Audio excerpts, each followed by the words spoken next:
YouTube, welcome back to the channel. It's your boy Davion. Giannis Antetokounmpo got traded, man. He got traded.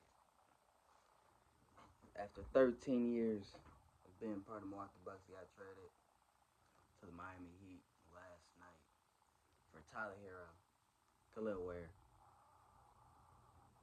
Giannis Kapopianis. I think I said that correctly.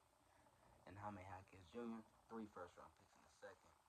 They traded Bobby Portis and Giannis to the Heat. I mean, like, we all knew Giannis was going to get traded, even though it was kind of like for the last year and a half. He was very conflicted himself about it. He was like, I love Milwaukee, I just don't want to play for the Bucks. Just all type of stuff that Giannis was saying. But Giannis wants to win at the end of the day. And the Bucks, they won 32 games this year. They were not going to win no more. As much as it would have been nice for Giannis, especially because he's been in Milwaukee since he was 18, especially as a foreigner. It would have been nice for him, but no. This roster is not winning anything anytime soon. And Giannis, since 2021, has only won one playoff series. Him and the Bucks. And ever since then, it's been first round exit. And a missing playoff appearance this year. I feel like, well, one, injuries. Chris Middleton, after 2021, his knee was cooked. His knee was cooked. They traded for Dame, then Giannis starts getting hurt. Then next thing you know, Dame tears his Achilles. I mean, then you waive him, and then you kind of just stuck here with Miles Turner and Kyle Kuzma. Ryan Hollins was a nice pickup, though. Because Ryan Hollins was a nice underrated guy that they got. But besides that, there's no young talent. Until this trade happened, there was no young talent to really look forward to, or to that you could say, yes, we can build around that. So credit to the Bucks for just letting go. And right before the draft, because the draft is tonight, so it was smart to get it done. And you get the 13th pick in the draft, and you already had the 10th, so that's pretty good. So if you want to package it to get higher, to get one of these elite prospects like an AJ DeBiza, Darius Acuff, and whoever you want to get, you can do that now. Or you can just stay put and just get two nice young pieces. Because you don't have your first, if you're Milwaukee, you don't have a pick for next year. Because I believe that's in the Dame trade. So, like, you're kind of just stuck. But you take on Tyler Hero's contract. Even though he's not healthy most times. He's only played 70 games, I think, once in his career. So, yeah, Tyler Hero's not the most healthy guy, but he's always a bucket. Jaime Jaquez Jr., pretty good. Khalil Ware is a freak of nature. He can get it done as well. And these guys that you got are gonna have value for other places. If you don't want Tyler Hero, there's a lot of teams that would want Tyler Hero's services, even though he's not the best defender. He can score the basketball. I mean, like Khalil Ware, if you don't want him after a while, if that experiment doesn't work out, I guarantee you a lot of teams will clamor at the door, at least for a couple second-round picks to get Khalil Ware in their organization. So I think for the circumstances, the Bucks did as good as they could.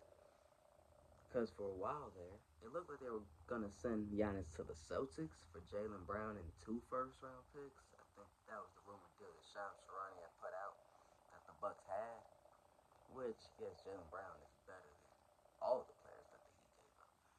But that doesn't really change. That doesn't reset. You're kind of back in square one in just a different way. It's like now you got a 2 guard. I think Jaylen Brown's like, what, 27, 28 maybe. So it's like you're kind of back in square one. But then he has a better contract. Jaylen Brown has a better contract, and then it's like, what's the point of getting him? And then you only get 2 first-round picks, and I don't think any of them is for this year as well. But for Miami, you got also 1 second-round pick. You get 3 firsts, 1 for this year, another one in 2031, and then another one in 2033. gonna be like what 38. So like I don't hate the deal. Heck, by that time Giannis might be retired. So I feel like the Bucks for what they could do, it was a pretty dang good way. For Miami, I mean they finally got a star player after years and years of trying, pretty much ever since Bron left. They finally get somebody, and I think for this Heat team, I know a lot of people are saying like, the offense, yes, the offense ain't that. It don't look good right now. But that defense, Davion Mitchell, Pele Lawson, Andrew Wiggins, Giannis Antetokounmpo, Bam Adebayo, those five, if that's the starting line, that's a lockdown five. That can switch everything. That can stop anybody pretty much at the drop of a hat.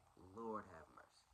And you give that to Eric Spoelstra and the Heat, that type of defensive five, yes, that's good. Bobby Portis as your bench player right now. The one thing that the Heat's got to do though, in order to make this very good, that bench is gonna have to be pretty solid. They're gonna need to work free agency, and you probably don't have a lot of money because of this deal. So you're gonna have to really work free agency. You're gonna have to really look for like a Tim Hardaway Jr. or Bruce Brown or like people that can shoot and defend off the bench, but then you're also gonna need somebody that can handle the ball off the bench. So you're gonna have to find those guys. Knowing Miami, they might just find somebody from the G League or undrafted and put them in, and that dude will be one of the better players come playoff time. Knowing Miami, so I like the deal for Miami because you kind of had to try something. I mean, you couldn't just keep rolling out the same team and hoping Tyler Hero was healthy and hoping that they were just going to play out of their character and out of their ceiling, I guess, because that's what it felt like for a couple years. Even when Jimmy Butler was there, still there, they were just playing above their ceiling. When we knew against the Nuggets, they probably weren't high chance they weren't beating that Nuggets team.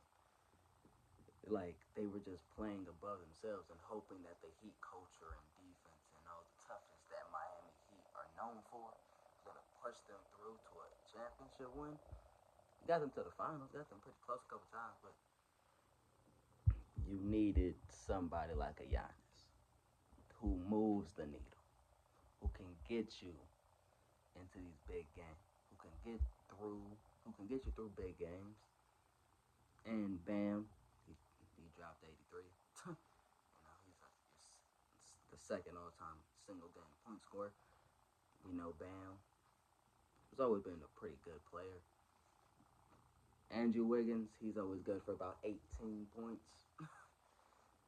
Shout out Maple Jordan. Davion Mitchell's a great point of attack defender. One of the better defenders in the league. He locks stuff down. But you really got to get this bench unit in order to make this work. Which, this free agency class is the greatest. This isn't the greatest. And then, but I feel like you can find a lot of great role players. I think this is like one of those. This is one of those free agency periods. You gotta get your role players. These are for. I feel like this is the free agency for people that are contending, or at least think they are. You get those role players, and I think Pat Riley, he knows. Pat Riley's the godfather of the NBA.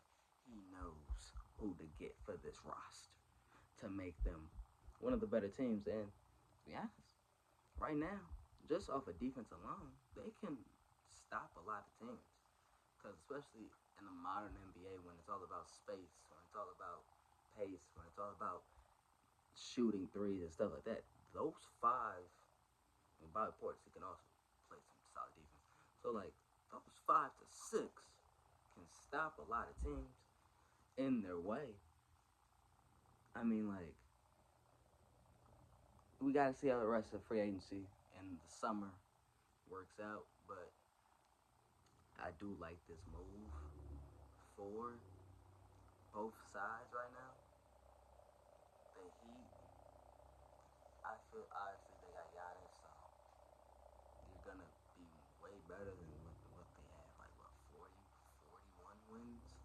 I think they can get right now. They can be at least a six seed and be a tough first round for anybody above. I think they're one of the six best teams in the East right now. The Bucks, they're not fully restarted yet because I don't think Tyler Hero's over the age of 25. So I think they'll want to move Tyler Hero, maybe have him play for like half the season and trade him at the deadline or something for more capital. Or he might not ever step foot in Milwaukee. You know, that's his hometown. They might trade him somewhere else, like a Detroit, for example. Detroit, if you watch the playoffs, Detroit Pistons, they need somebody else besides Kate Cunningham who can score basketball. Because, Jesus, that was nasty half the time. So, you know, Detroit would probably be very willing to get Tyler Hero, even though he's not the best defender. Detroit has so many great defenders that he probably won't even, that they can hide him. So yeah, I would not mind that deal if I'm Detroit. And then you just get more capital there. You probably get like Isaiah Stewart, but and then plus Milwaukee, you're probably trading Kuzma. You're probably trading Miles Turner. Miles Turner came in to play with Giannis. So you're probably trading those two, Kuzma and Miles Turner. They're they probably will be suited out there for Miles Turner. I know the Lakers. We've always been linked to Miles Turner for like feel like his whole damn career. So yeah, I feel like we would be very willing to take on Miles Turner, but that contract is nasty. Somebody would take Kuzma because Kuzma can score. Even he can still score. Like I think he averaged like what 16 points, like 40% shooting. So yeah, and like he said, he's not throwing Trey, and he was not a throwing for Giannis. So yeah, I feel like somebody would pick up Kuzma if he was on the trade block because he does provide some scoring and in his words, some good. He can guard 1 through 5. His words, not mine. But like, I like the deal, man. Like, especially right before, because the Bucks always said for trading Giannis, we're doing it before the draft. They did it a day before the draft, and I like it because especially when Boston was putting the pressure, but they stuck to the guns. Especially for waiting this long to get this type of haul, you get you get like 3 players under 25. You get Tyler Hero, who's making $30 million these next 2 years. But you know, you can easily move off of him because a lot of people want Tyler Hero services. Because a lot of people need Tyler Hero type players. So I very much like it. I very much enjoy this deal for both sides. It's unfortunate that the Bucks had to get rid of their greatest player in franchise history, but it's something you just had to do.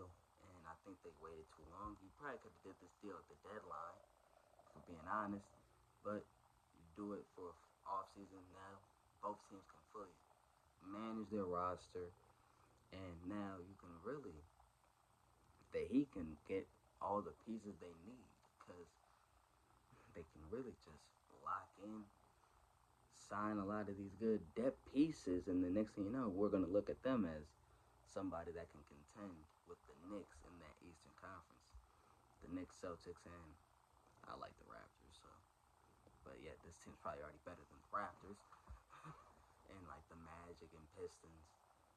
You could contend with those guys probably just right now. But if you make the right signings, which I feel like the Heat will, or Heat culture signings, pretty much, then they will be in contention for a championship once again. The Bucks, I hopefully they luck out today, tonight for the draft. This is when you start the rebuild for real. You gotta hit your picks, which we never know if they're gonna hit in the moment, but you gotta draft somebody that your fan base believes in. Tyler Jenkins, you know, he coached the Grizzlies. You know, he drafted Ja, he drafted Dylan Brooks, he drafted Jared Jackson Jr., so he has a good history with these drafts, and he knows how to develop. young talent. So that's always good. So,